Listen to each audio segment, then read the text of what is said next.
Hello! Welcome to Blue Lightning Healing Meditations. I'm Susie Parker Goins. I'm a channel, energy healer, past life explorer, and guide. Links for everything are in the description box, like for podcasts and financial support and contact information. Of course, the best way to get a hold of me is through email at susiepgoins@gmail.com. I upload on Mondays and Thursdays, so please like, comment, subscribe, favorite, share with your friends, do all the things. Ding!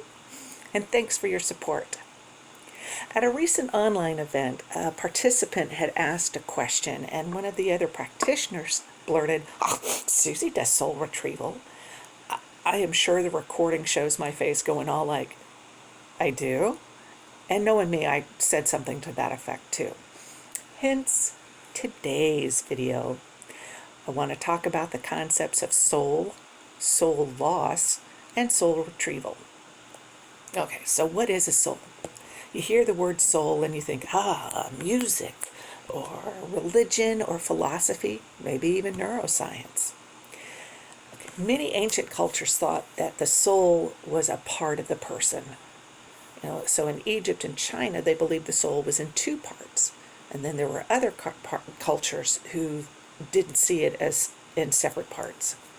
It appears that a lot of cultures and philosophers saw the soul as a part of the body, whether it was made up of breath or atoms or part of the divine. Spirituality sees the soul as your connection with Source, something to take care of, that it survives the body after physical existence and then joins back up with divine or the universe at death until it's ready to incarnate. Neuroscience sees it more like the mind and not Source. But for the sake of this video, I'm defining the soul as being the essence of who you are, that which survives from one life to the next. It's part of the divine or the universe or Source. So what is soul loss? Soul loss is not about losing the whole thing, but it can happen when one goes through trauma and splinters a piece of the soul off as a means of survival. And of course, that means I already jumped ahead to what causes soul loss, and that is trauma. I know that takes in a whole lot, just that one word, so let's do and break it down a little bit more. So first off, abuse of any kind can cause soul loss. We're talking sexual, emotional, physical, mental. It can happen as a child or as an adult. Bullying even. I just read a piece written by a Canadian skater, ice skater, and he talks about the bullying he went through as a kid. He would go into the bathroom between classes just to give him a chance to recover. And then he would find that he would just kind of shave off parts of his personality so he could be more like what other people think he needed to be. Spoiler alert, he is so much better and much happier now that he is his authentic self. But, having to shave off bits of your personality is shaving off parts of your soul. Another cause would be rejection or abandonment. And that ties into abuse too. A person who changes who they are, like our Canadian ice skater, if you feel you have to change who you are, like I just said, slicing off a bit of your soul. I don't like the word victim, but somebody who has experienced abuse will do anything they can to draw focus away from them, to deflect focus, so that they don't have to deal with the rejection or the abuse or abandonment. Coping mechanism, survival mechanism, yeah. Okay, then there's pain, whether it's the result of abuse or it's chronic pain stemming from illness. That being said, illness itself, whether it's chronic or severe, can fracture a soul. I think even treatment of an illness, whether it's surgery or a complicated or prolonged series of treatment, that can, to cope, yeah, let's just slice off a little bit of that pain. You could be in a really bad accident, have a near-death experience, prolonged grief. I mean, think about it. If somebody who is very close to you or you're very close to dies unexpectedly, suddenly, or even if you knew about it the whole time, that can cause soul loss. I mean, I understand grief takes time to process, and sometimes it takes longer than others, and I'm not putting a deadline on grief and when you need to be done with it, but there are instances when it goes on so deeply and so long that soul loss happens. Now that I think on it, my dad must have lost a big chunk of his soul when my mom died. I know he grieved it over 40 years, I mean, to his dying day, and even as he devolved into dementia.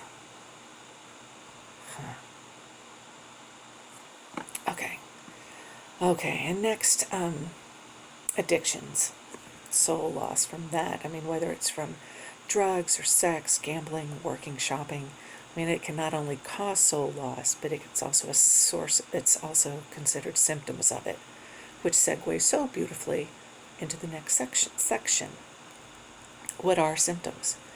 And you'll find that there is a crossover or an overlap between symptoms and causes. Some of the causes can be symptoms, like addictions, like we just talked about.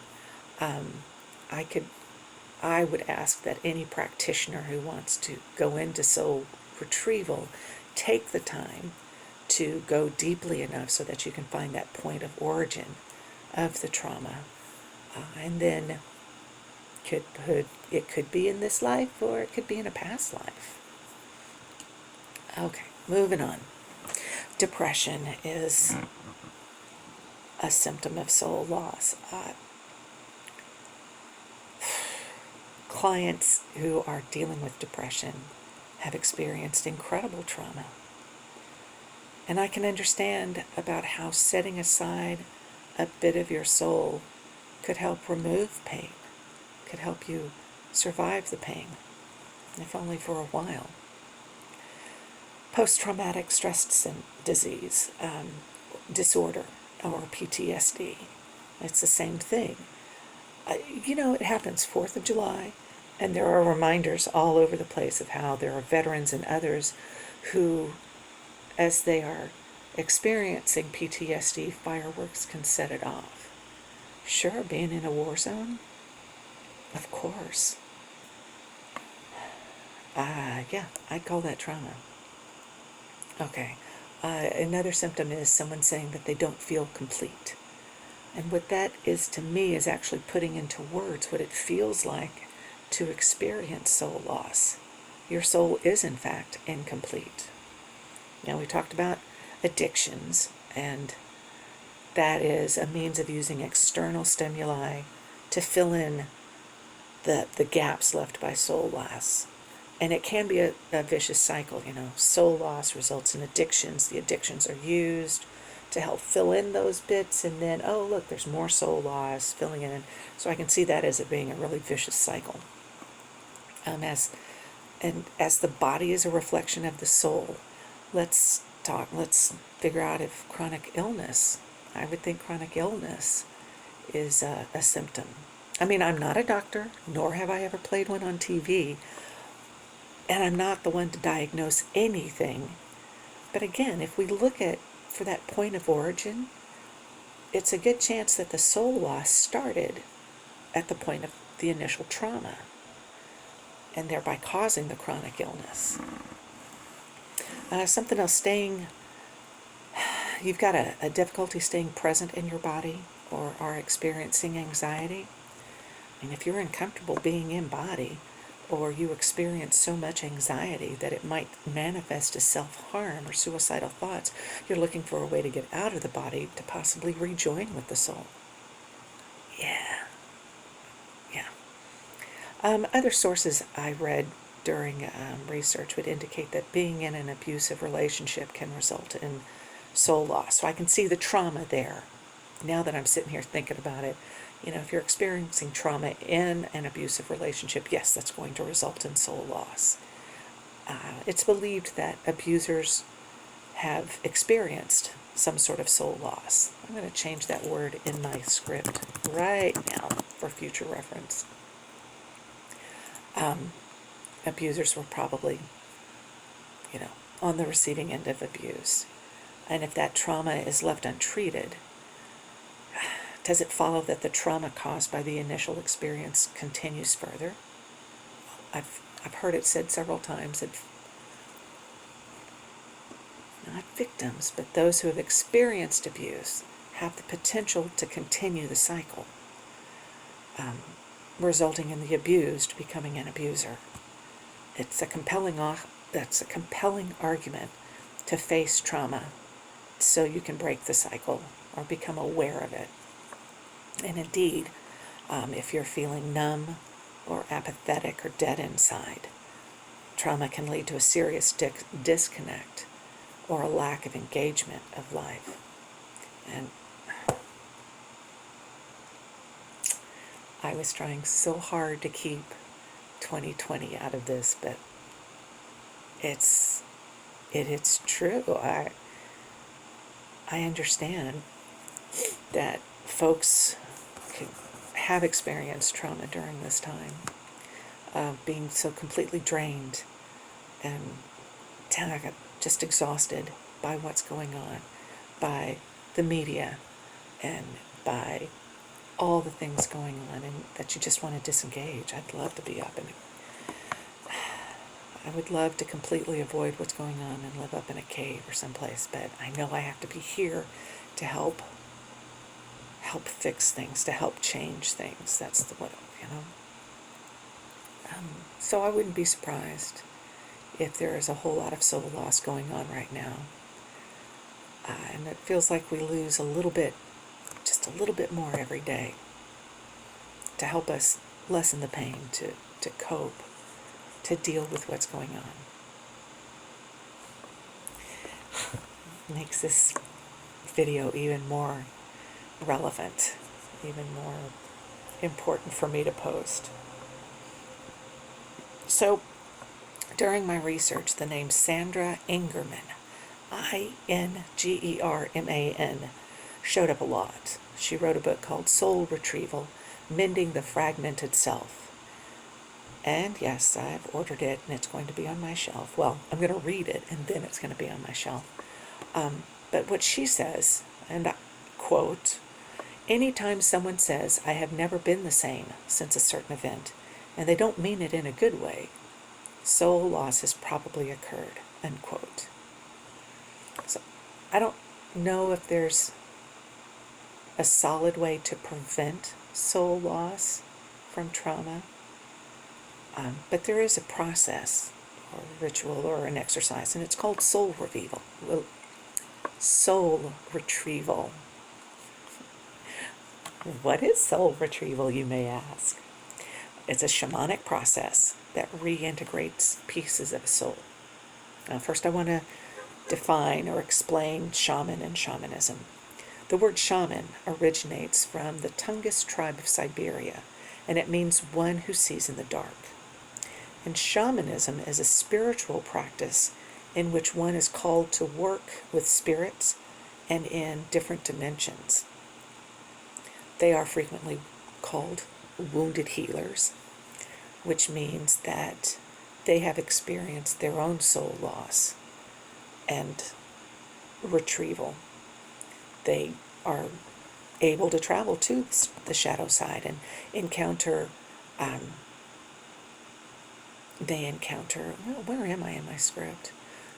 Shamans travel through the shadow side. They often have their own experiences, and they don't, here's the part. They don't just give you the answer, but they are able to guide you to that point where you can find your own answers. I really do think that's hugely important. Many cultures have that shaman as a healer, whether you call it a shaman, a medicine man, medicine woman, healer, a lot of it's frequently the very same thing. So yeah, shadow work is intense, and you do face your fears. But a shaman leads you down the path to healing. You're not alone. In fact, sometimes it's the shaman who does the traveling and does the journeying to retrieve what is lost.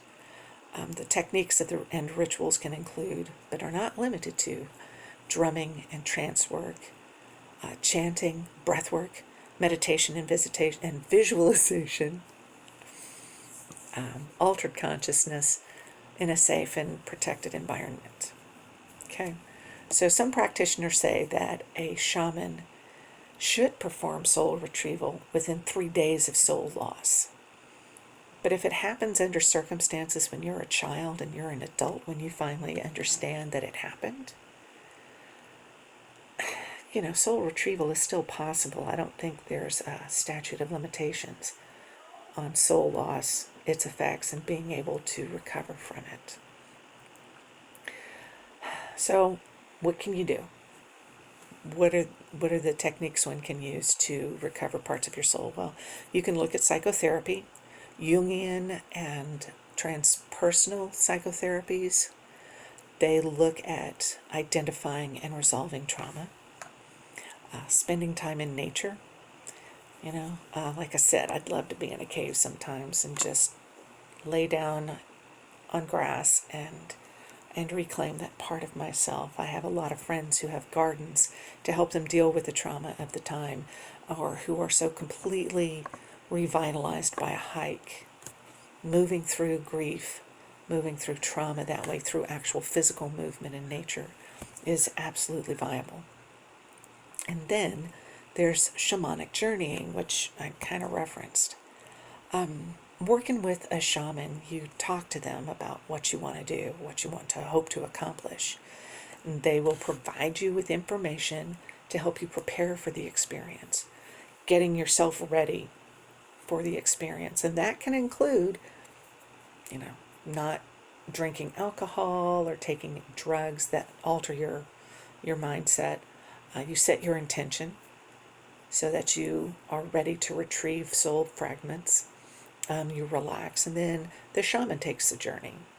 And then whether your shaman uses drums or chanting or whatever it takes for them to achieve that trance-like state, it's the shaman that travels to the shadow side. And I talked about this just a few seconds ago.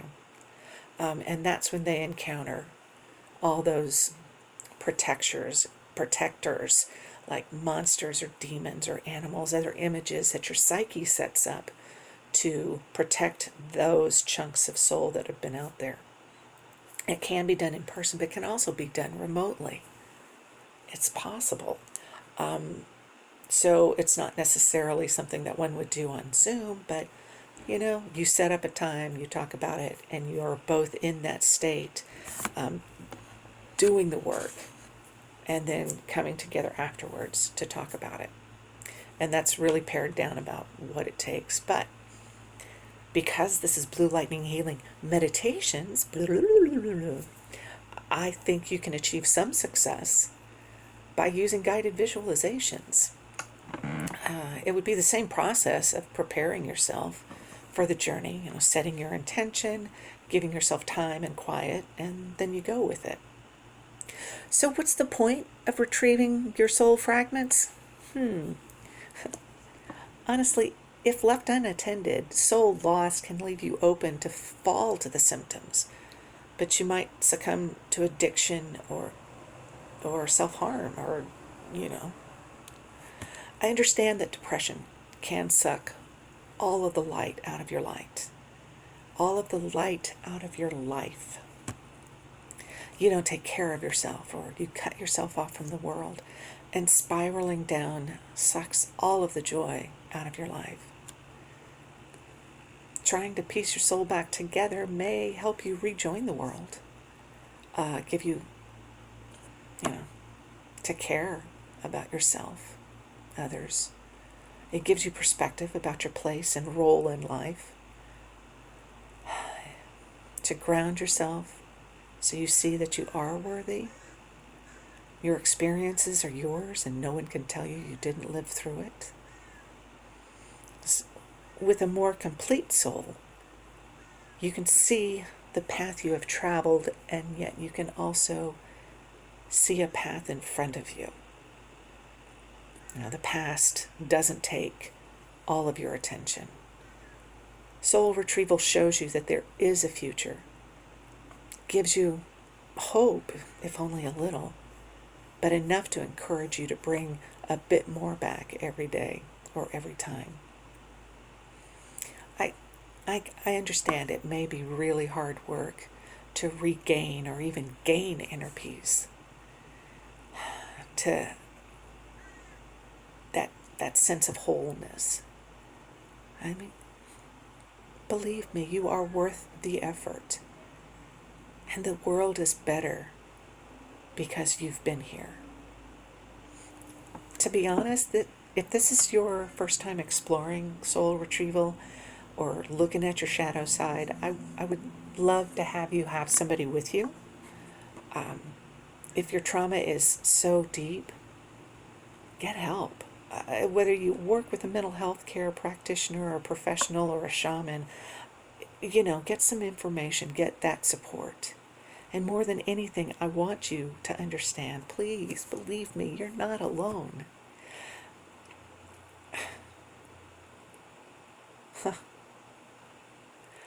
I'm being asked to remind you that not only are you not alone, but you're not weak.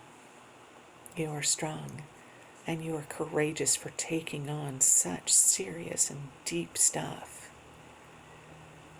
Facing your trauma, taking it on, working through it. Regaining your soul, it's a big job. And you can do it. You absolutely can do it. You've survived the trauma, and you can get through to the healing. Okay. Monday, I'm going to upload a meditation that uses the Merkaba sacred geometry as a means for you to identify and to reclaim some of yourself. Honestly, if you want to experience it beforehand, before it's the official upload, please contact me at susiepgoins@gmail.com. And of course, that's going to be in the comments, in the description box. So until next time, blessings.